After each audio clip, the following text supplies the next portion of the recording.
And now, here's your host of Shaping Success, Wes Tankersley. What is up, everyone? Welcome to Shaping Success. I am your host, Wes Tankersley. If you can do me a real big favor, if you're watching this live on Facebook, please do a watch party. If you're listening to this on Apple Podcast, please go ahead and do a like, a share, and review. Help me to grow the show. Every little bit helps. Today is episode number 42. My guest is John Hutton. I met John through a Twitter competition early this year, and he's helped me create a couple things. That great introduction that you saw, as well as my new show logo, is all done by John. John, welcome to the show. Thank you. Thanks for having me. Yeah, good to have you on. Hey, can you just to get started, can you give us a little background about yourself, where you are, where you come from, kind of why you are into film? So I grew up in Longview, Washington, kind of a small town, and this is at a time where nobody was doing video, like before YouTube, before the internet. I don't know. I always liked being in front of the camera. My parents, they had their little 8mm camera, and I just loved the idea of acting or something in front of it and then seeing it played back. So I used to, I'd just kind of steal their camera, record over these important videos and stuff when I was younger, and make videos with my friends. And over that time, though, something I fell in love with. I started writing scripts, and probably about 11 years old, and later got into starting a landscaping business so I could pay for more equipment. But this is all before the internet. It was all pretty, new. But I knew from a pretty young age that I wanted to either be in front of the camera or behind it. So how old are you? You said this is before the internet. I think you're a little bit younger than me. So yeah, I'm 32. 32. Okay. So I just turned 40. So before the internet, you were, last week it was a rough COVID 40, but I'm there. So, so before that, so you talked about like this little 8mm camera. I'm trying to decide because I don't know much about film. Is that one that has a tape in it? Because those were the ones that I was used to. About the size of a cell phone, Okay, so the smaller tape. So the newer one. Yeah, they had the DV, mini DV, and then the 8mm. But yeah, it used to be 8mm, which were yay big. Yeah. But so that's what we. So you said you were writing scripts at 11. What were you writing in the scripts? I couldn't imagine myself being 11 years old and doing that. What was in those scripts? My very first one was actually called The Immortal, which actually ended up, there was a movie called The Immortal, but mine wasn't as good. But I played a lot of Mortal Kombat at that age, so it was pretty much just like, I'd say like a Mortal Kombat / Lord of the Rings script. And we actually tried to make it with no budget, but, it's just being a kid. Yeah. So you started out there. You said it was before the internet. So what did you make these films for? You talked a little bit about that with me before. What were they for? Literally just to watch them, like go play them back and watch them with, my two friends that I made them with. So yeah, it was a little weird at that time. And that's why it's pretty funny to see like how far that's came where like everybody wants to make them when I was kind of weird for making it before. Because I did play sports and I was always like okay at sports, but I had a brother that was really good at sports. So I was kind of always in that, in his shadow. But I don't know, like even though I was good at sports and stuff, I still just didn't want to. All I would look forward to was coming home and making some video that nobody would ever see on my parents' old camera. And I used to have to sneak it out or sneak in their room and grab their camera just to be able to do this, but. And then you started your own business so that you could buy more equipment. Yeah, a little landscaping business. Your choice landscaping. Your choice. So where did it go from there? So what after this landscaping, you obviously had an affinity for it at a really young age. You were writing scripts at 11, and then you essentially decided to do what with your life after you graduated high school? Yeah, so I think right around, it was probably like 14 or 15, they had this, one of the first sites that they had, it was called videoupload.com, like pretty on the nose. But I used to put all my I had a bunch of videos on there, and it ended up changing to Vidiac, but since it was so early on, and I'm actually doing like skits, like these are more like Saturday Night Live type skits videos, they ended up actually getting a decent amount, views for that time, because then if you had like 10,000 views, that was, saying something. And I just had all this on my MySpace page, links to all these videos. But then they ended up being an Andy Milonakis contest that I don't know if anybody remembers Andy Milonakis, but he had a contest where you make a rap. So all these people, submitted just a plain rap. And I was the only one that made like a music video with visual effects, like Photoshop, like how I used to have to do, actually, was Windows Paint or something like that. But anyway, how I used to have to do it is frame by frame, I would insert a picture. So, I'm doing like 240 frames for, this short, couple second clip. But I don't know, different time. With that contest, though, I got a little recognition because they played that video on MTV2, just part of it during one of his shows, and then they had it on the MTV2 website for like a long time. So like that had millions of people seeing this video. But then when it got voted, there was a kid that was younger than me who actually got won the chance to get onto the show, whereas I just won like a bunch of like Entertainment Center and stuff. But yeah, that kind of got me going, where people looked at it as like, oh, this is something you can actually do. And that led to like eventually getting onto YouTube and having a little success there until I went to film school. So did you go to film school right after you graduated from high school? Did you go straight there, or was there something in between there, or how did that play out? I had a year off. I wasn't even sure if I'd go to film school or not. I actually planned on going to the Navy originally. But I had a friend that I was going in there with. I was like, oh, if I go to the Navy, I could pay for film school. He didn't end up passing one of the tests, so then he just kind of bailed on it. So I waited till the following year.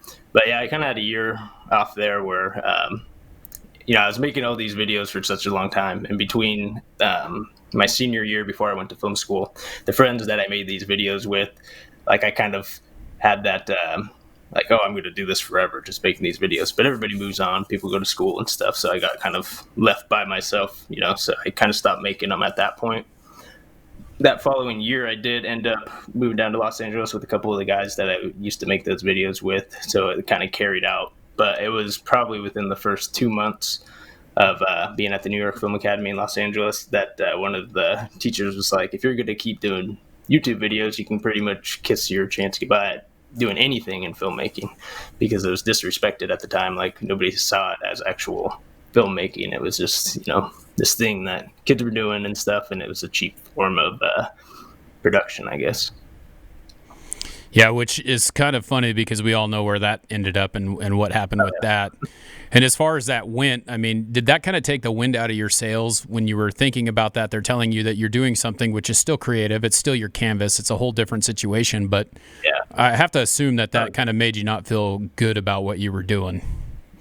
Yeah, because the thing is I always had this dream of being a filmmaker, and like that's what I had in mind. So even though I was doing all these videos and stuff that I enjoyed doing, it was all about filmmaking. Like I was like, this is what I'm going to do. So when you go somewhere and the one thing that like you have this one love, and you find out that it's different than what you had in mind, and then somebody just to tell you like nothing's going to come of that. It was a little upsetting. But then I took filmmaking a lot more serious and kind of looked into more of the craft. Because I got to say, like any of the earlier stuff, like I would have to get a little crafty with the practical effects and stuff. But when it came to like well shot cinematography, like it wasn't anything special. But it did kind of help me focus on the craft more. But I felt like I couldn't do those videos anymore. I was like, oh, it's a joke. I wouldn't be seen serious. And it put me in a weird place, I guess, after film school, because I did still try. But I don't know. I guess I used to be happy and like so excited about it. And I think I lost that joy of, like this is what I want to do. Lost that childhood, like that creativity. And there's a quote that I saw not long ago, too, that said, the artists... can't remember how this goes, but anyway, like the successful artists of this time are just kids that didn't get put down by the world or something like that. But it is true, because like you have to be oblivious to what other people are saying, and any bit of success that I've ever had, it was by going against what anybody else told me, So like I'm in this small town where everybody's like, yeah, you work at a mill or something, like it's paper mill locally. And, like that's just what you do, like you get your 9 to 5 job or you work at a mill and you have a family, take care of them. And like, that's your life. Like, that's just how it is. So when that's their norm, and then you come along doing something that's out of the norm, like the only advice they can really give you is that, and that's what they think you should do too. But really, like, you just can't listen to them. And the way I like to put it is just be oblivious to what other people are saying, because if you're oblivious and you're just focused on your goal and you don't care what anybody else is saying, like that right there is what makes you stand out. Because there's plenty of other people that are doing the same thing, like in my town, that I actually ended up doing after all this, like after I felt put down about it and I felt like I couldn't be myself. I just fell right into that role that everybody always, intended. And that's the norm around my town. And then now I've gotten to this point where I'm trying to break out of it. And so far, I think I've done pretty well doing that. And like you're saying, we talked before 6 months ago.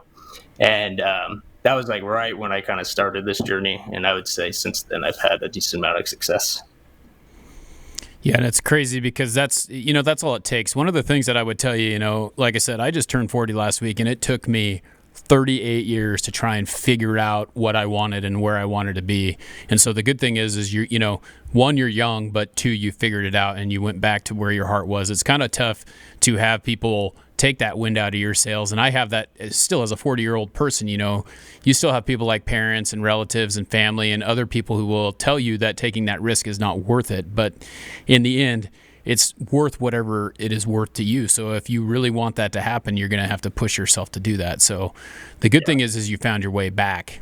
But after that kind of, that they put that little bad taste in your mouth, you kind of gave up for a little while, right? You went back to doing something you didn't want to do because you just weren't happy anymore. Where did it go from there? You left LA, went back to Washington, right? Yeah. So I actually went down to LA twice, but after film school, I came back, and then I was like, oh, well, maybe I'll just do work, because I did skip over something. I used to do like videography, wedding videography, events and stuff when I was still in high school up until I left. So I did have that work going, and I was like, oh, well, I don't mind doing that stuff. It's in the same, wheelhouse, like you're filming.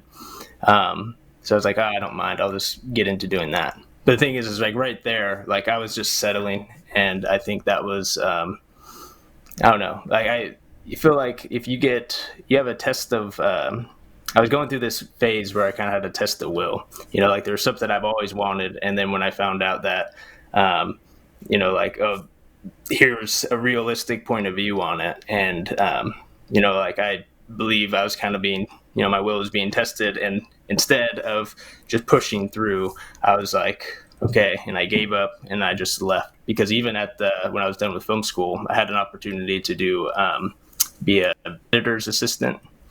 And that would have been, it would have been internship. So I wouldn't have made any money for like the first 3 months. Well, I looked at that as like, oh, well, I have to make money. Here I am. And I could have made that work, and I never did. And that was something that I kind of regretted. But really the main thing though is I just felt like I had this sense of entitlement a little bit, because I'd done this stuff and I got recognized at a young age. So I was like, oh, I'm important.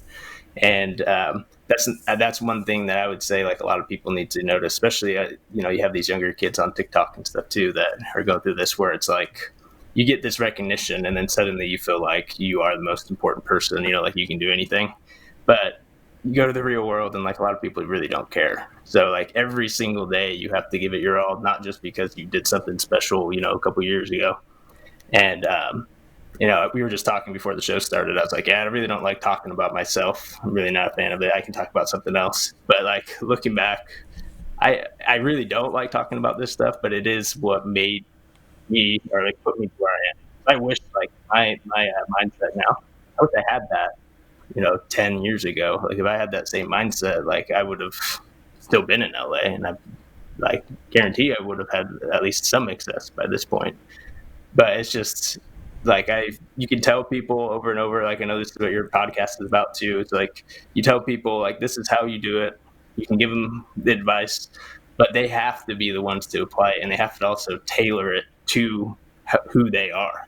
Like for me, we talked about too, is like I don't like when I talk about myself. I like don't like it, get kind of nervous and stuff, but I can become a character because I did act and stuff a lot. So I could become a character and have no problem, like I just feel normal because I'm somebody else. I'm getting outside my own skin.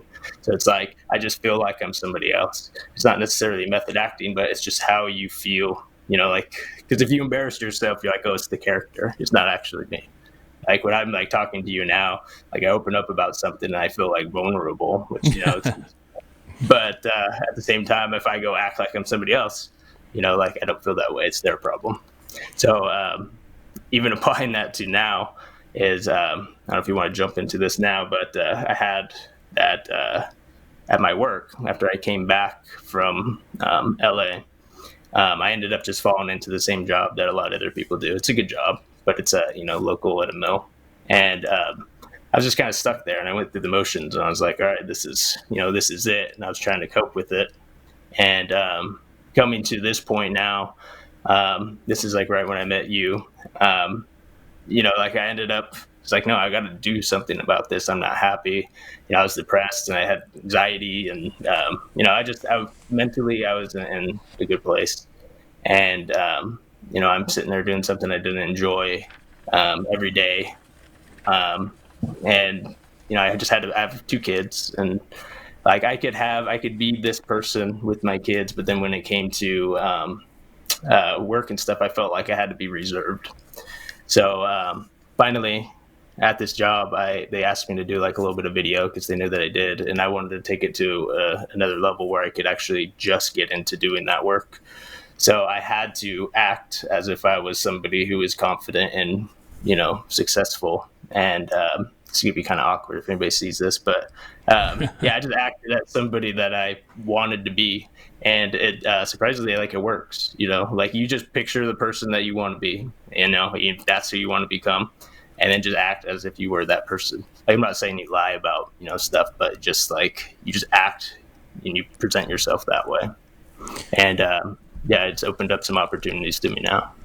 Well, I think that's a big thing, though, too. I mean, even though you're saying that it's acting, you're kind of visualizing what you're doing. You play that through your mind first and try and figure out how that conversation is going to play out, how you can deal with those situations. I mean, it's kind of acting, but it's not really. I mean, you're really just predetermining the outcome of the situation because you are going to go in there confident, and if that's what it takes to build that confidence, then that's what you need to do, right? But it led to a very big opportunity for you, correct? Yeah. But that's what I was kind of saying. Like you got to tailor it to like your own needs, because you can listen to all the motivational, stuff you want or like advice, but really it comes down to finding what works for you. So since I grew up that way where I was in front of a camera and I was acting as, different characters and stuff, I was like, all right, this works for me. So I just looked at people that were like successful in business and I was like, I'm going to kind of mold myself into that.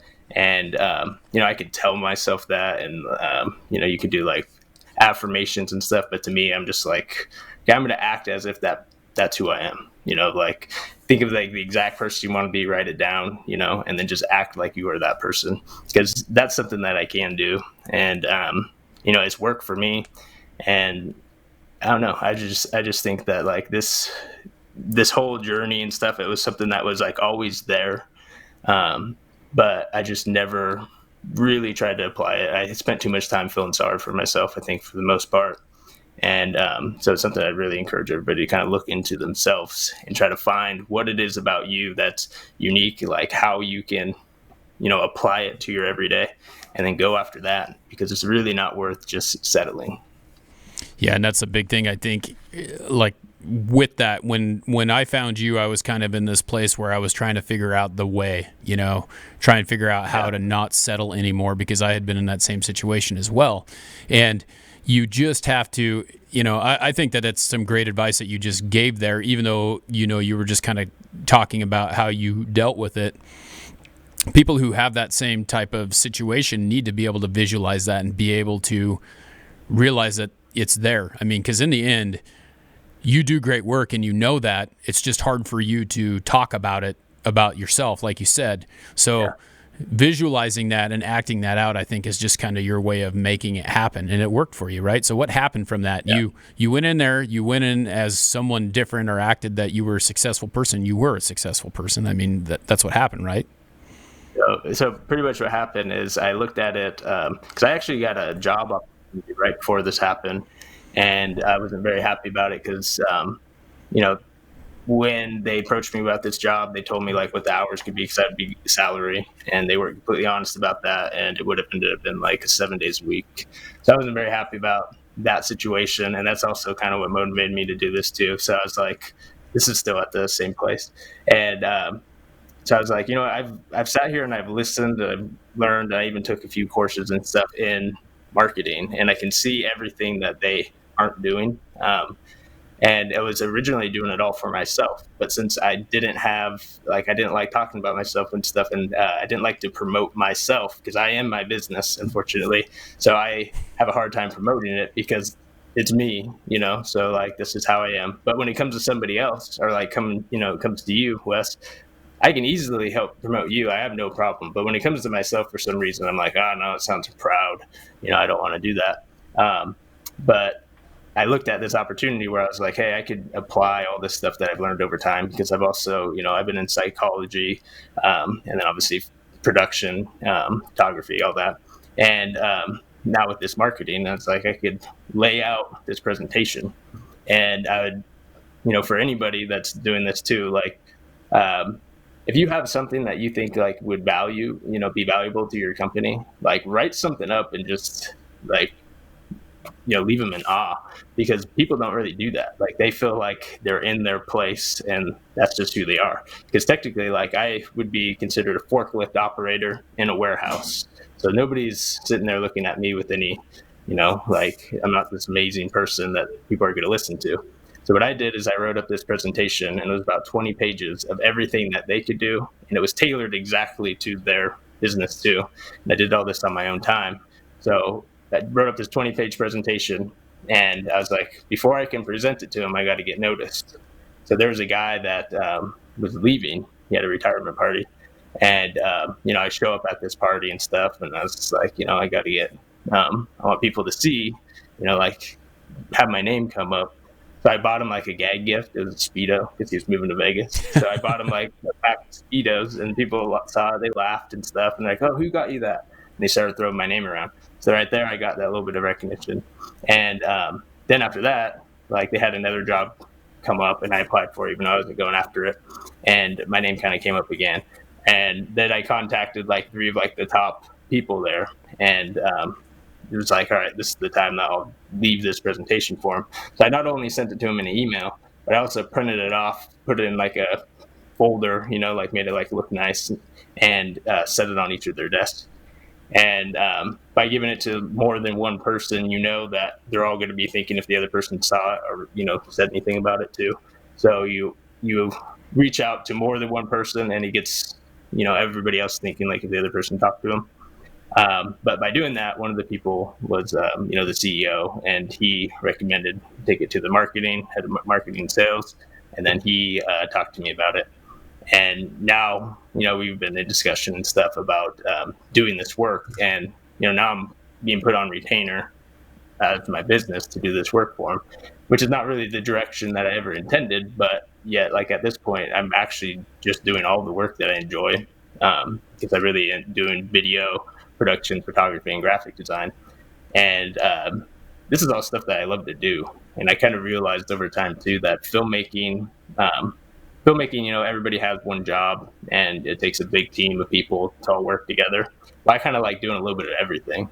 So doing commercial or marketing work is kind of my place, because you're doing these short form videos.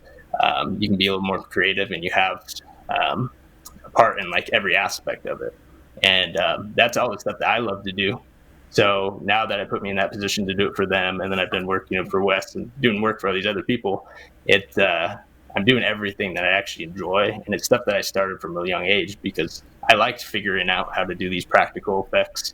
And I like doing cheesy animation. Like, it was really bad back in the day because I literally took pictures, cut them out, and had to put stills, per frame. That's just how you did animation then. I used to have to edit with a VCR and stuff, but I've came a long way. But all this stuff that I did when I was younger all led up to being like valuable to me as I got older, and like been able for me to, do so much more by doing that. And it kind of turned out that I enjoy doing this more than I did what I thought was my dream and what I cared so much about before. I was never really after. I thought a lot of people now are more after fame or the celebrity. That wasn't really what it was about for me. Like, I just wanted to make stuff. And now, even with my kids, like, they do videos with me, and that's more of me just doing it with them. Like, that's not something I'm trying to carry out, but my son likes doing that stuff. So all that, like, right now I'm doing everything that I enjoy, and that's a huge difference. And like, I'm happier than I've ever been. And that's coming from 5 years of, like, depression. I've gotten different medication and stuff. When all this time, really, I was just using that stuff as a mask, something to just help me cope with the fact that I wasn't doing what I wanted. Like, I grew up doing this stuff.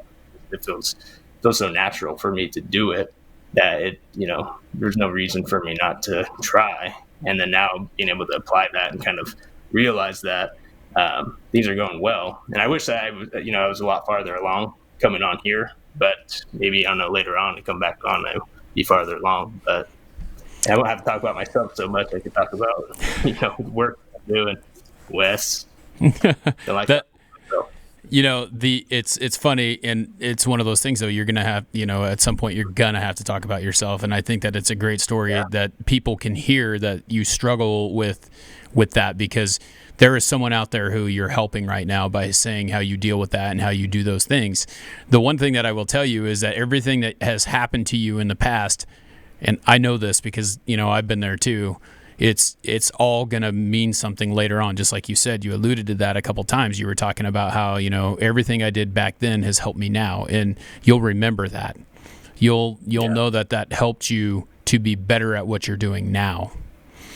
Yeah. So with that, you've created some awesome stuff like my logo. You helped me make the intro, the outro, which I really like. It really just kind of represents me, and I enjoy the fact that you're willing to work with that.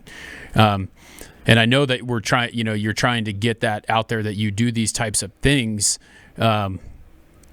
Where do you see JH in, say a year from now, in 2 years? Do you have that vision? Because you seem like a person who visualizes that. What do you think that's going to look like in a few years? At some point, I actually want to turn into a production studio, like where I can do work for other companies, and I'll be able to make, commercials and short form content there. Right now, I pretty much already do that stuff, more locally though. But a lot of that is, I don't have a studio for it. It's not enough work to where I can still quit the job that I'm currently at. So I have to do both, and by doing that, like, it's hard work, like, it would have been easier for me to do it, 10 years ago for sure. But the fact that, I waited so long, and that's why I really encourage anybody to, whatever you're doing, start now. Because, when you have a family and they're all supportive of this job that you have, well, like, you're going to have to work extra because you already have this and you have to make it work. And I'm not in a position where I can just say, as Tony Robbins put it, it's like, you want to take the island, burn the boats. Yeah, because you have no option. Well, I'm not to that point where I can just go and do that. But I've just been sacrificing my time, any free time and sleep, really. Like, I'll go to bed at 9 o'clock and wake up at 1:30 in the morning and start my day, and then go to my other job at 6, and then work until 6, and then come back, have my time with family, and then go to sleep by 9 o'clock again. And my day is full. Like, I am working constantly, but it takes that to get to where I'm at now. And but it would have been so much easier if I would have just done that to begin with. But I did have a little pity party. And I think that's also why I don't like talking about it, because I knew where I was and I wasn't in a good place. And it is probably good that people, hear that stuff. But like, I am not happy with myself and how I was. But yet I couldn't be where I am now, or couldn't have this mindset now without, being there first. And that I think is something. So like, I don't know. I now though moving forward, as much as I don't like, that it is kind of been the foundation of becoming who I am now. And, now I'm actually focusing more on my business where before I did everything word of mouth before, because if I already have another job, I'm not going to market to more people and get more work than I can even do.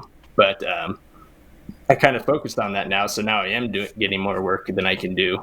So now, my hours are ridiculous, but that's what it takes to get out of the job I am now.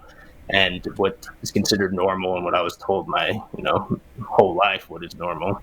But never settle for, what somebody thinks you should do. Like always be focused on your own goals and oblivious to what other people are saying, oblivious to limitations. Like I just looked at it like, oh, that's not for me. Other people, succeed in this area and stuff. But, I did succeed from a very young age. I had that success where I got a lot of videos noticed and stuff, and I just gave that up. It was, I could have continued, but I was like, no, it's going to hurt my filmmaking career.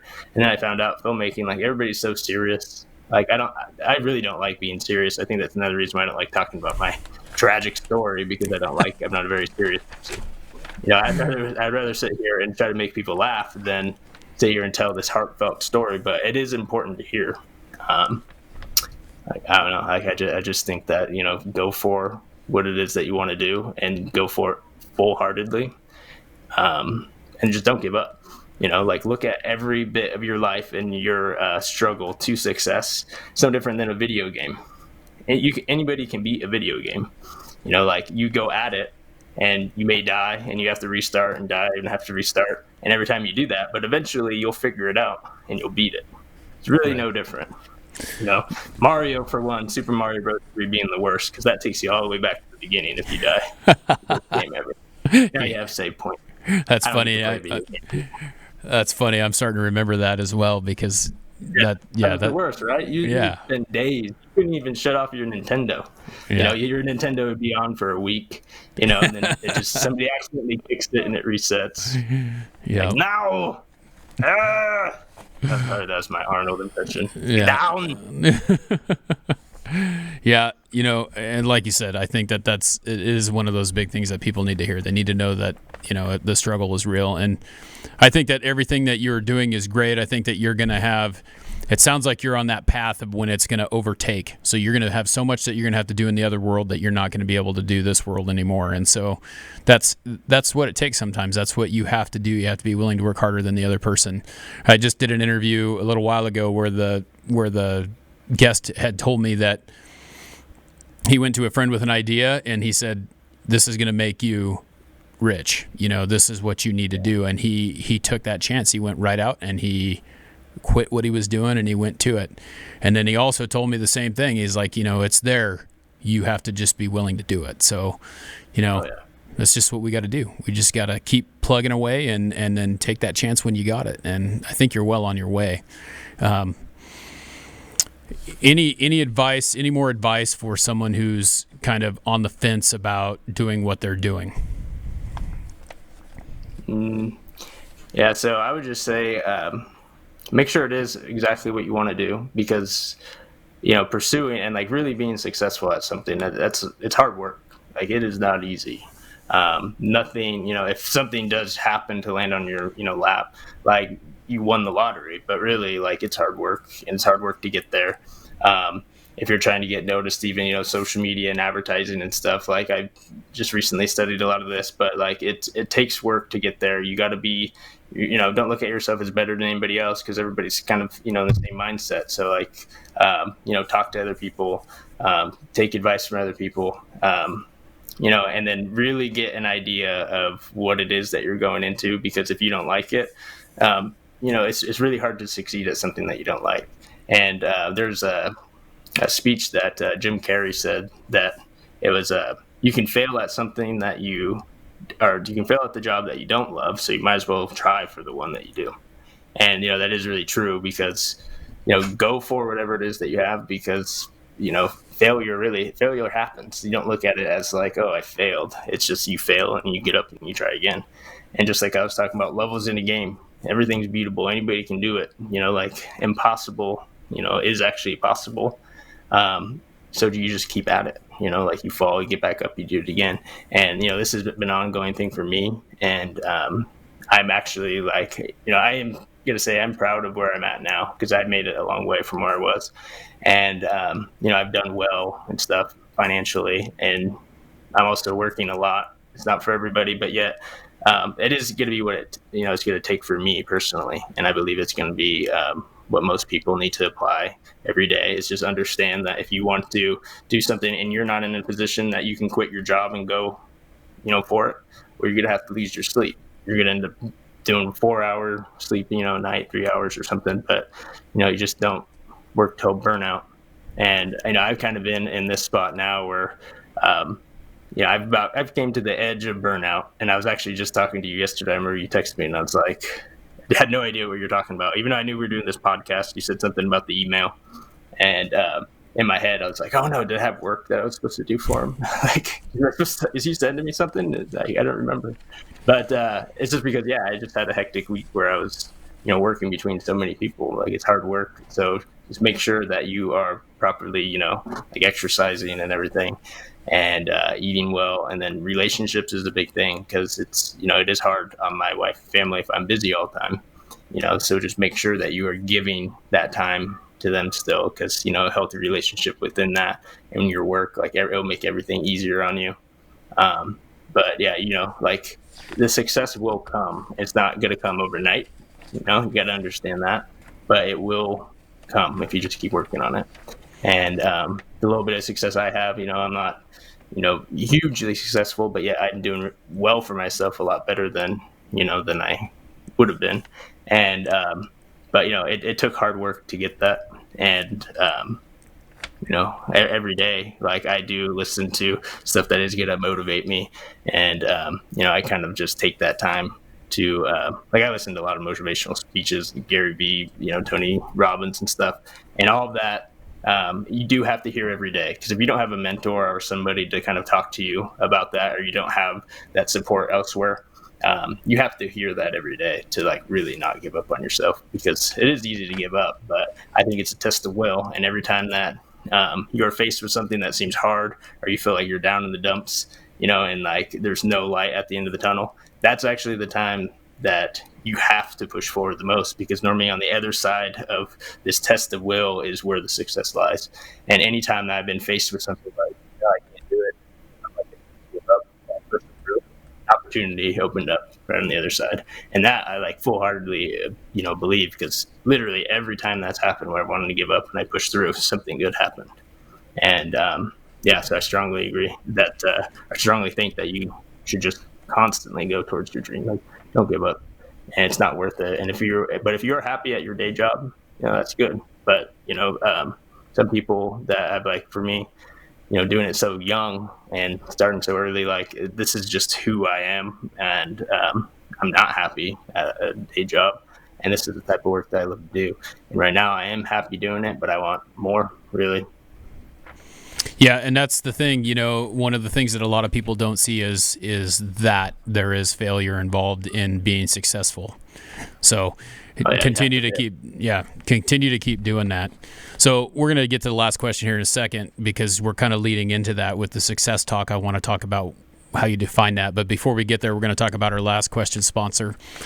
This week's last question sponsor is Podspout. It's the only tool you'll need to promote your podcast. Visit podspout.com and use code SUCCESS to get 10% off a paid plan. But hey, if you don't want the paid plan, it's free as well. So go ahead and head over to podspout.com to promote your podcast.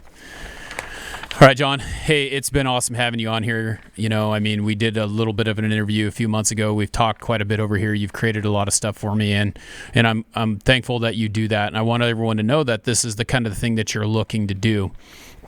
But the show is called Shaping Success, and for that reason, we were talking about success, and I think that we're going to kind of get to your definition of that here pretty quick. But what is that? What does it look like for you to be successful? What is the shape of your success?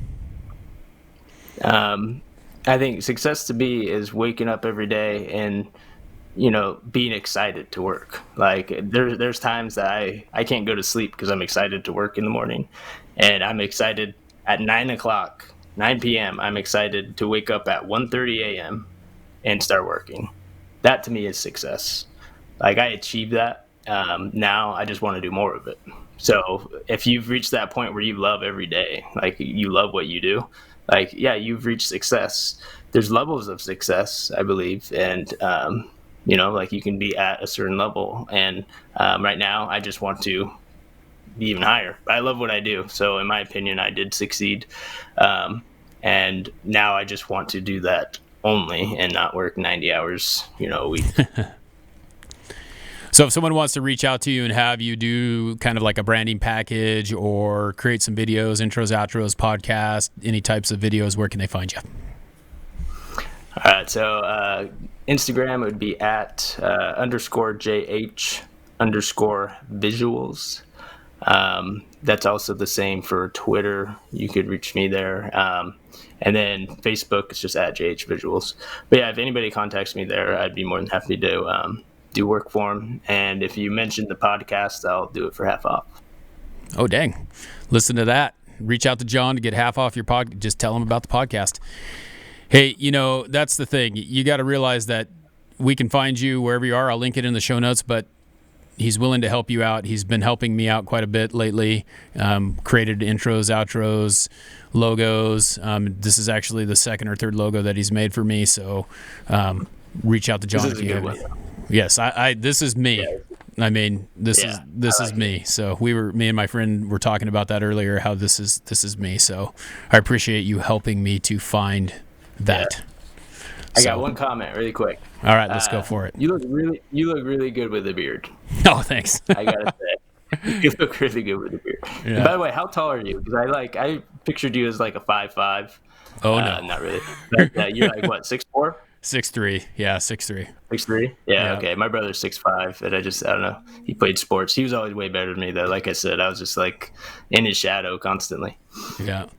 But, well, my wife hates the beard, and I trimmed it up a little bit, and I'm kind of like, I need to let it grow out some more. So I'm gonna let it grow out again, and I'll probably trim it again. But I had a guest that told me you can't be a wizard without a beard, so that's what I'm working on. Yeah, so, I like it. You should keep it. I appreciate it. Well, hey, John, thanks for taking the time. I know that you're probably a little tired because you said you worked pretty late last night, but yeah, I got like 3 hours of sleep. Yeah. Well, go back to sleep. Thanks, man. All right, everyone, that's the end of the show. I wanted to say thank you for tuning in. Again, if you're listening to this on the podcast or watching it on the live show, please like, share, and review it. Help me to grow the show. Until next time, I challenge you to find the shape of your success.